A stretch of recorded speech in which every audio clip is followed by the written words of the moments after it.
di dalam truk. Kalau bicara masalah pembangunan kayak reklamasi laut itu, apa yang namanya abrasi, apa yang namanya pemecah ombak, saya bisa tahu semua. Karena apa? Saya punya kemampuan di neuron otak ini mengikuti pergerakan kehidupan kita, saudara. Nah, saya mengajari ponakan-ponakan saya akhir-akhir ini. Guru mau ngajarin apa? Diajari baca A, B, C, D, E, F, G, H, I, J, K, L, M, N, O, P, Q, R, S, T, U, V, W, X, Y, Z. Ada nggak kita yang diajari tanpa huruf A di depan? Mungkin nggak? Nah kan, semua kita diajari seperti itu bukan? Dari TK, di orang tua, diajari nulis, diajari baca, selalu A, B, C, D, F, G, H, I, J, K, L, M, N, O, P, Q, R, S, T, U, V, X, Y, Z. Coba sekarang dirubah seusia kita, bisa nggak? Z, J, X, V, V, U, T, H, R, Q, P, O, N, M, L, K, J, H, G, W, D, C, B, A begitu. Dibalik dari Z sampai ke A. Waduh, susah Pak. Susah kenapa? Karena kita udah membatasi diri kita. Padahal kita bisa mengeksplorasi kekuatan yang di dalam tempurung kepala kita ini. Potensinya sangat luar biasa. Yang sekarang saya sedang pelajari dan membaca cepat. Yang sampai hari ini saya lemah. Kenapa? Karena saya tidak pernah terlatih di situ. Sedangkan ketika saya melihat teman saya, satu buku hanya butuh waktu 1/4 jam membaca. Dan ketika ditanya, ngerti dia. Lah saya ngapalin satu nomor telepon aja susahnya minta ampun. Loh bener gak? Hari ini Anda Bapak Ibu tanya, nomornya berapa? Ini. Ntar. Nyiapin dulu, ditulis dulu. Lah ini ada orang yang bisa menghafal sampai 20 nomor telepon dalam waktu 1 menit. Berarti kan otak kita punya kemampuan yang besar, Bapak Ibu. Dan kita males untuk membuat itu. Kenapa? Cenderung dinina-bubukkan. Cenderung dilemahkan. Saya menggambarkan ini adalah otak kita ini. Ini otak kita. Yang paling gede siapa di sini? Yang paling besar, Pak siapa? Pak Pajar deh. Jangan ikut meeting waktu itu Pak Pajar. Mas ini Pak, minta tolong Pak. Yang paling besar. Nah, ini pasti gampang. Pak, tolong hancurkan dengan kedua tangan Bapak. Remet habis. Ya, udah banget. Betul nggak? Oh, cepet banget, gampang banget. Nah, saya mau membuat sebuah perbedaan. Ini udah hancur ya. Lihat, hancur. Pas ini dulu Pak. Nah, sekarang saya udah isi. Nah, kemudian saya tutup. Nah, coba Bapak lakukan seperti yang tadi. Jangan dibuka tutupnya. Ada satu perbedaan yang besar, bukan? Coba Pak. Coba, ada satu perbedaan yang besar yang kita tidak bisa diremek, dihancurkan. Kenapa? Di mana masalahnya itu bisa terjadi? Karena ada isinya di dalamnya. Dan ditutup. Diremet pun kebalik dia. Beratnya berapa Pak?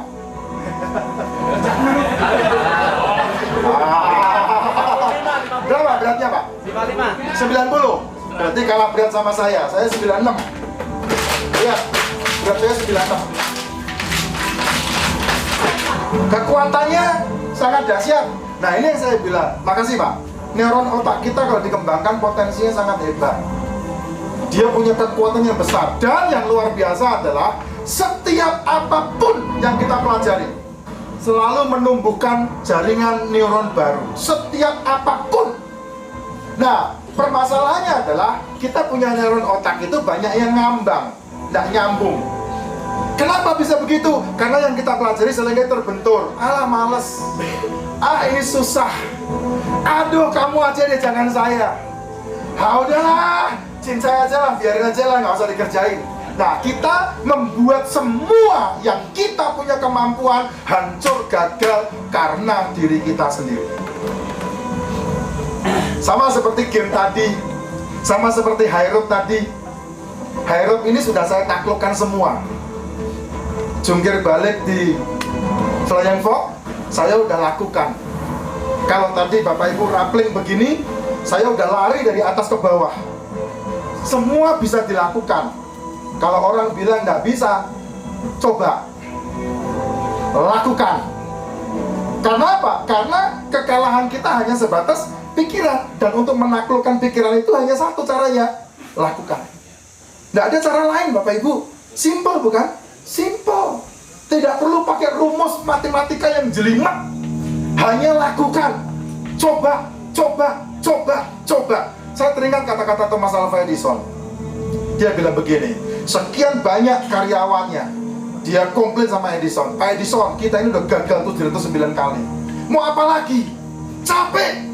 Komplainnya seperti itu. Udahlah, nggak usah neko-neko mau membuat bohlam. Nah, pertanyaan saya, sebelum Edison ada, sudah ada belum orang yang membuat bohlam? Sudah, banyak, tapi gagal. Dan dia berhenti. Dia gagal, dia berhenti. Dia gagal, dia berhenti. Tapi Edison punya kalimat yang sangat luar biasa.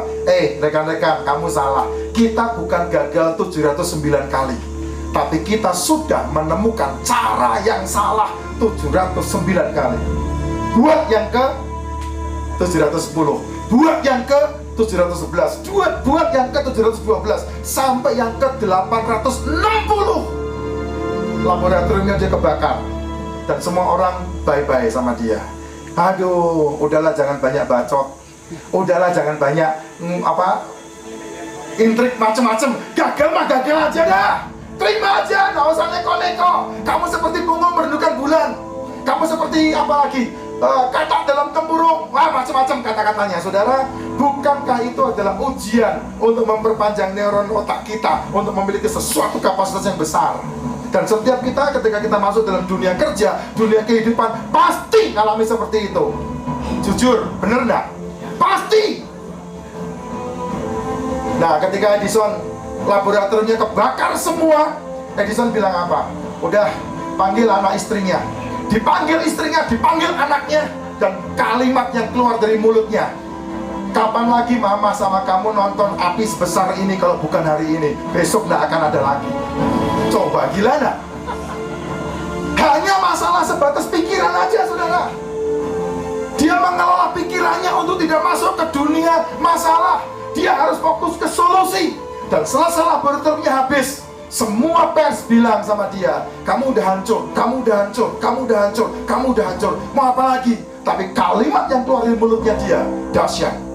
Semua yang saya punya benar sudah hancur, tapi Edison masih ada. Edison masih hidup. Dan dia bilang, saya akan bangun laboratorium saya 3 kali lapangan rugby besarnya. Dan benar, percobaan yang ke-890, apa yang terjadi? Ketika umurnya dia masuk ke usia 80 tahun, apa yang terjadi? Dia membangun laboratoriumnya 3 kali lapangan rugby, dan yang menemukan bohlam ini adalah Thomas Alva Edison. Lihat, hanya masalah waktu. Dan itulah pengolahan neuron otak kita menuju kepada keberhasilan. Hanya itu saja. Yes. Tidak ada cara lain. Ya, betul. Karena kalau kita ngomong bisa, tidak ada seorang pun yang bisa. Setuju tidak? Tidak ada seorang pun yang bisa. Contoh kayak tadi, game tadi. Ada beberapa yang udah pernah ngikutin kan ya? Game kayak seperti ini. Bapak Ibu, ini di Indonesia, sorry ya, dijual 4.700.000 orang training. Bayar 4.700.000 cuma begini doang, jari dan jempol. Ini disikat sama YKS, disebut sebagai senam pintar. Saya nggak ngerti, jadi hancur itu. Padahal ini bukan urusan masalah senam otak, tidak. Ini adalah senam yang berhubungan dengan kelingking dan jempol. Lihat saya dari tadi menggerakkan tanpa salah, dibalik-balik pun sama. Sembari saya ngomong dan ngomong pun saya tidak salah. Dibalik-balik lagi pun tidak ada masalah. Kenapa saya bisa melakukan dengan baik? Apakah karena sudah terbiasa? Tidak, saya tidak pernah melatih teman-teman saya. Mereka bisa seketika ketika mereka melakukan ini. Dan ini adalah permainan alam bawah sadar, permainan neuron otak. Nah, kalau kita bisa menguasai pergerakan ini, maka kita bisa menguasai kehidupan kita. Sekarang saya bisa mengerjakan 2 pekerjaan, 3 pekerjaan tanpa stres. Dibandingkan dengan orang-orang yang berbeda, saya punya tim. Ketika tim saya mendapatkan pekerjaan 3 pekerjaan, 4 pekerjaan, udah stres. Tapi kenapa saya bisa menghantam 6 pekerjaan, 5 pekerjaan, 10 pekerjaan? Karena saya tidak stres. Kenapa saya tidak stres? Karena saya bisa memetakan caranya, kekuatannya. Mau dibalik-balik kayak apa? Mau dibalik-balik kayak apa? Kayak begini juga boleh, nggak masalah. Kayak katanya susah dilakukan, tapi kalau kita bisa melakukan, dibandingkan lagi juga nggak masalah. Permasalahannya di mana bisa begitu, Bapak Ibu? Kita tahu caranya membelah otak kita, meletakkan di mana cara berpikir kita. Apalagi kalau ada musiknya lebih enak lagi. Sambil joget kita bisa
rumusnya hanya satu kata.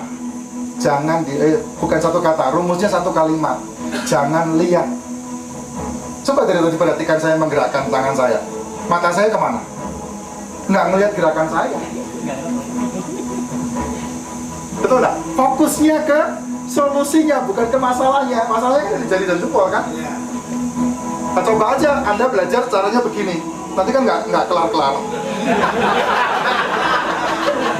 Tapi cuma asal digerakin aja ngelihat saya aja. Atau ngelihat orang lain. Hai, pura-pura gila aja. Bapak Ibu bisa melakukan dengan gampang. Dan kalau kita bisa membuat itu, kita sudah bisa mengelola cara berpikir kita sendiri, Bapak Ibu. Potensinya sangat kuat ketika diisi. Potensinya sangat luar biasa ketika kita isi. Dan hanya sebatas pikiran. Ketidakmampuan itu hanya sebatas pikiran. Jujur, saya trauma sama air. Saya trauma sama air. Siapa di sini yang trauma sama air? Ada satu. Sama pisang. Saya trauma sama air. Kenapa saya trauma sama air? Ketika saya kelas 4 kelas 5 SD mungkin, atau SMP kelas 1 saya lupa. Saya ikut papa saya nyari pasir di sungai. Mendadak airnya pasang. Saya ikut arus sampai hampir mati. Dan itu yang membuat saya trauma, tidak berani main air. Melihat kolam, waduh ngeri banget. Tapi boleh sekarang. Saya nggak bisa berenang, tapi ayo tanding masuk ke kolam sama saya. Saya berani. Kenapa? Caranya melepaskan saya trauma dari air, ya masuk ke air. Caranya melepaskan trauma sama kecoa, ya pegang kecoa. Caranya melepaskan trauma sama ketinggian, ya cari tempat tinggi. Naik flying fox. Ayo, tak ajari, nanti kan nambah. Siapa yang mau besok? Yang takut ketinggian? Pergi ke flying fox. Tetap takut, nanti tak jorokin. Bus, gitu. Nanti selesai pasti naik lagi. Caranya cuma itu. Kalau kita mau melakukan apapun, ketakutan itu hanya sebatas pikiran. Lakukan. Hanya butuh satu tindakan. Lakukan. Lakukan dan lakukan. Hanya itu saja. Bapak Ibu mau menjadi pemimpin, mau menggantikan siapa? Mau menggantikan manajernya? Manajernya siapa? Pak Heru mau menggantikan manajernya? Pak, tadi udah dicoba digoyang-goyang, nggak jatuh. Nggak berhasil. Udah mau digunting.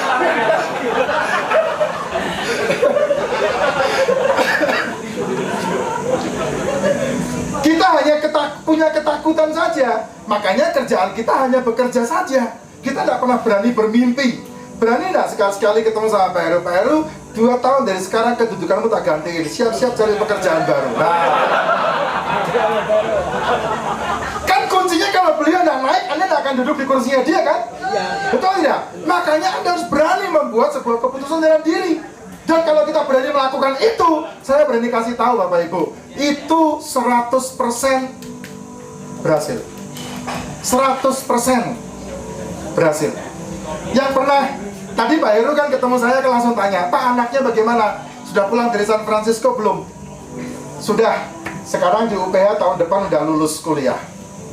Saya nggak takut ngomongin anak saya dari semenjak dia belum apa-apa sampai apa yang diimpikan semua terjadi. Kenapa? Karena itu hanya sebatas pikiran.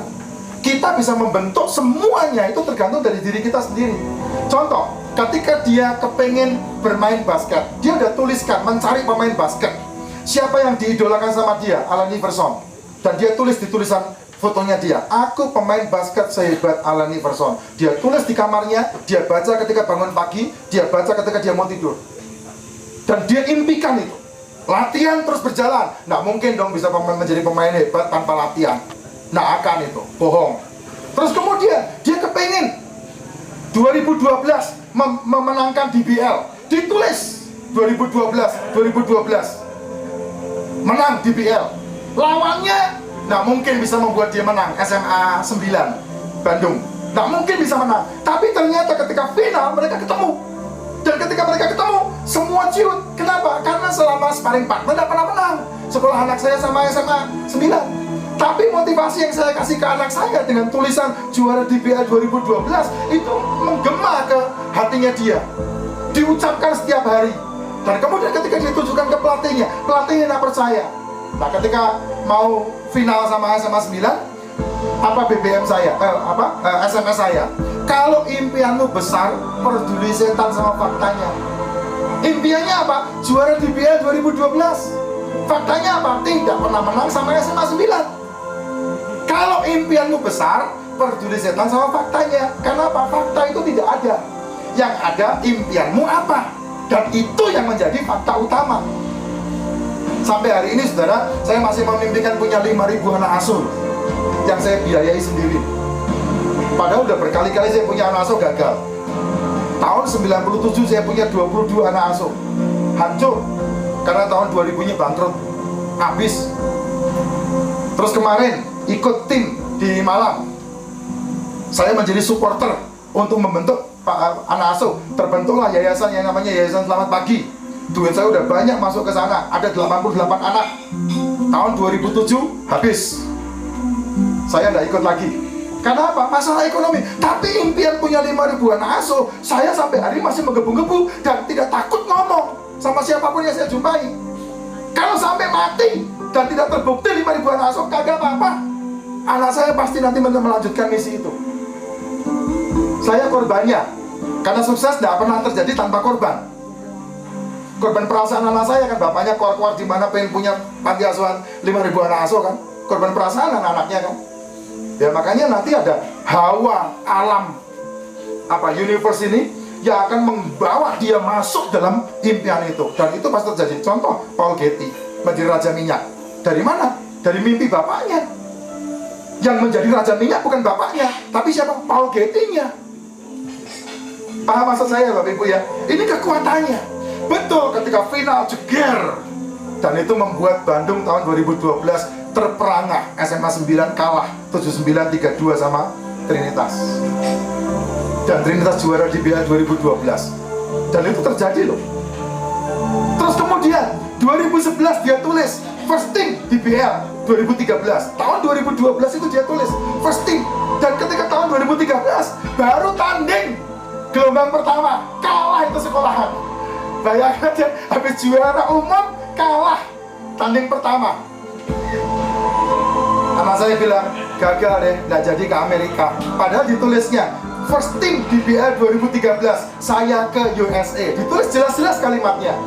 Saya bilang sama dia, kalau impianmu besar, peduli setan sama faktanya. Karena fakta itu tidak ada. Yang ada adalah impiannya yang kamu bangun. Dan ketika di BL berjalan, anak saya cuma datang ngeliat. Ya udah kalah, mau diapain lagi? Tapi yang luar biasa Bapak Ibu, pertengahan di BL berlangsung, anak saya dapat surat dari siapa itu anaknya, Dahlan Iskan, Ananda Nasrul. Dan dikasih piagamnya, dititipin ke temannya. Saya yang ditelepon, Pak, Samgar ada di mana? Kenapa? Ini dari Pak Nasrul Ananda, ada kiriman. Apa kirimannya? Coba ketemu di Pajajaran. Ketika ketemu Pajajaran, anak saya udah di situ. Saya telepon, kamu dipanggil tuh. Katanya kamu dapat surat dari Pak Nasrul. Dapat, dia pulang, ditunjukin sama saya. First team B, padahal udah kalah. Coba bayangin saudara, yang fakta itu bukan yang kelihatan, tapi yang dia impikan. Wow, itu luar biasa saudara, saya merinding. Dan kemudian dia terpilih masuk dalam 365 orang dari seluruh Indonesia yang dikarantina di DBL Surabaya. 365 orang yang berangkat ke San Francisco hanya 12 orang. Lihat kompetisinya. Saya bilang, kalau impianmu besar, peduli setan sama faktanya. Dan itu semua tergantung dari cara neuron otak ini bekerja. Sama dalam dunia pekerjaan kita pun sama seperti itu Bapak Ibu. Dalam dunia kepercayaan pun sama seperti itu. Dalam dunia pemerintahan pun sama seperti itu. Maaf, makanya ketika Mama Loren lewat, saya orang yang pertama kali balas serang, yes, bagus itu. Saya bilang begitu. Kenapa? Karena Indonesia dirusak sama ramalannya dia. Dan saya paling benci kalau masuk ke televisi. Kenapa? Ramalan itu tidak ada. Yang ada adalah Anda mengaminkan apa kata orang. Bayangkan 200 juta orang mendengar ramalannya dia, semua berpikir enggak? Semua menunggu enggak? Nah, itu yang membuat terjadi, yang harusnya tidak terjadi. Kenapa kok begitu, Pak? Kekuatan ini loh, cara berpikir. Makanya ada hukum, namanya sebab akibat. Kalau kamu membangun sebabnya, kamu akan mendapatkan akibatnya. Pasti dan benar. 365 gugur. Saya dapat SMS, Samsung masuk 24 besar. Wih, saya langsung yes, itu kan kalimat yang kamu tulis. Sedikit lagi kamu ke YSE, saya bilang. Dan benar, seminggu berikutnya saya dikasih SMS lagi, Samsung masuk 12 besar, dan dia masuk ke pemilihan 12 besar. Dan saya sebelum terjadi itu sudah ngomong, dan beberapa teman-teman dari AHM Sunter pernah mendengarkan saya berbicara itu ketika kita outbound di Taman Mini. Saudara, lihat kekuatan itu luar biasa. Tinggal kita mau apa tidak melakukannya. Jangan pernah kita mencari mudahnya, tapi mempermudah boleh. Kerja 8 jam, gimana cara disiasati supaya 8 jam itu menjadi 16 jam? Ketika 8 jam menjadi 36 jam, bisa tidak? Bisa, Bapak Ibu. Kalau kita kerja 8 jam dapat gaji segini, ya sudah diterima. Nggak usah protes, nggak usah demo. Tapi bagaimana caranya? Saya nggak kerja cuma 8 jam, tapi 8 jam itu bisa menjadi 36 jam, 48 jam, 100 jam. Bisa nggak? Bisa, karena itu semua berhubungan dengan siasat, cara berpikir kita, Bapak Ibu. Cuman kita kadang-kadang, sorry nih, maaf nih, saya menangani MPP, masa persiapan pensiun, dan kebanyakan bank. Nggak tahu AHM kapan, saya nggak tahu. Apakah nanti mau di MPP kan sama saya kasih tahu, Anda punya waktu yang sangat hebat. Di Bank Indonesia, MPP, sekali pesangon itu bukan cuma puluhan juta, ratusan juta. Dan saya pastikan mereka, 70% dari mereka yang pensiun dapat 200 juta setahun ludes. Kenapa? Karena dia tidak pernah menjadi pengusaha. Cara berpikirnya karyawan, hidupnya karyawan. Bagaimana dengan investasi yang dia buat? Maaf, 100% pasti salah. Tuh, lihat. Saya punya teman sekelas saya dari SD, SMP, SMA. Dia panggil saya Pendol, saya panggil dia Acong. Dapat uang pensiun dari bank NSP, Rabobank. Ditunjukkan sama saya setumpuk duitnya. Saya ngomong sama dia, kamu mau apakan duit ini? Saya mau buka toko, saya kasih tahu, tak hitung dalam hitungan jari saya. Habis duit kamu, saya bilang. Kenapa? Karena kamu dibayar, kamu kerja sama orang. Kamu tidak pernah berpikir bagaimana cara dapat untung, perhitungan menjual bagaimana, perhitungan marketing bagaimana, kamu tidak pernah tahu, saya bilang. Terus gimana, Ben? Deposito aja. Kamu juga butuh duit. Deposito hari ini, seminggu pasti kamu ambil salah satu depositonya.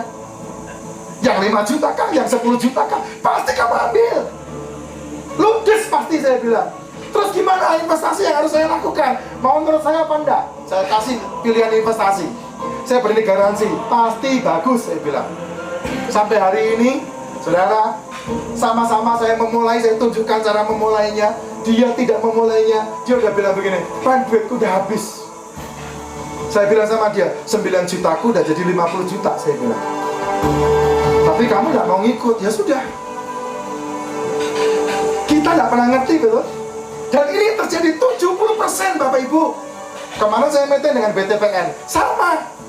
Mereka ketakutan ketika pensiun. Kenapa? Karena mereka selama bertahun-tahun, minimal 30 tahun, mereka bangun pagi, berangkat kerja, tanggal 28 terima gaji, dan kemudian mereka pulang. Ketika ditantang pulang kerja, aduh capek saya, kerja udah seharian, udahlah, gak mau, gak bisa. Coba bayangkan seorang pengusaha, gak kenal waktu, Bapak Ibu. Gak kenal waktu. Pak Ferry ini bos, mana Pak Ferry?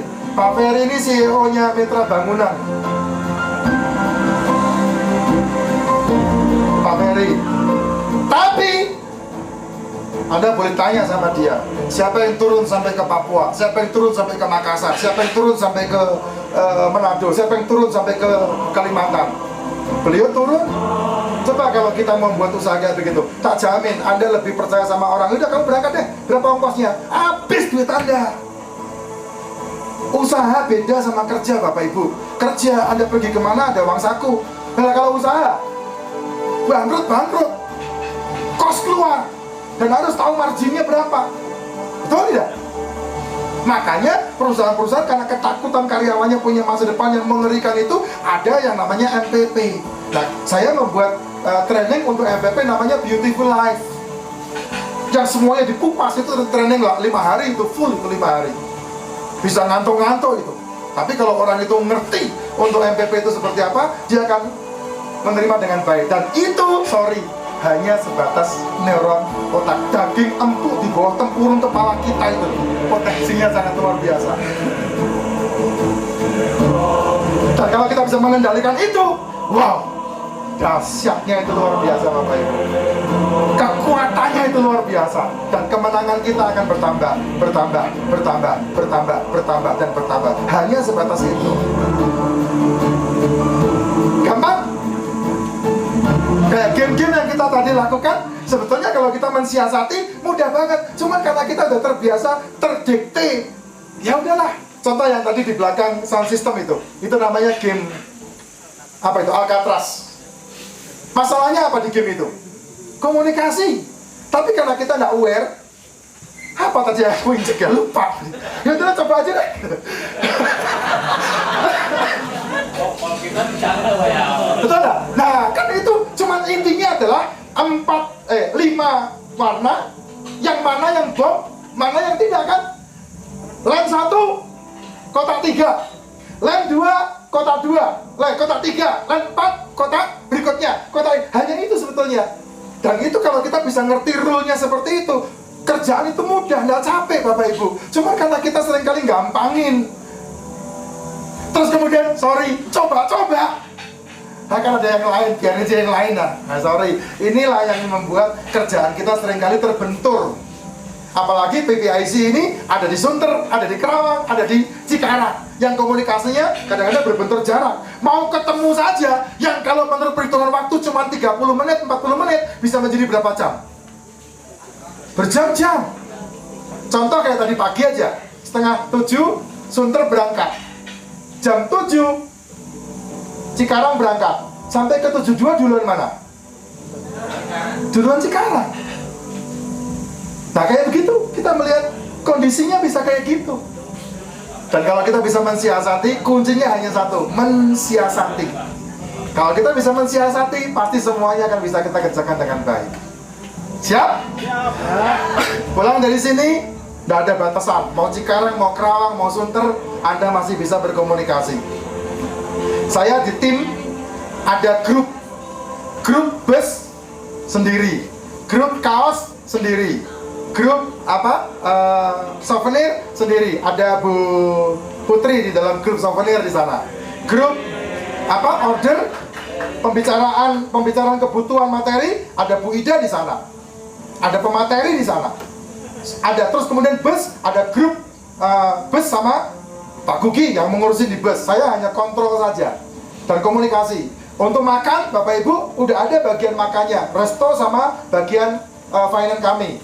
Mereka masalah pemesanan berapa, semua order dari saya. Dan kemudian setelah order saya sampaikan, urusannya pembayaran, urusan dengan tim. Semua bisa dibuat.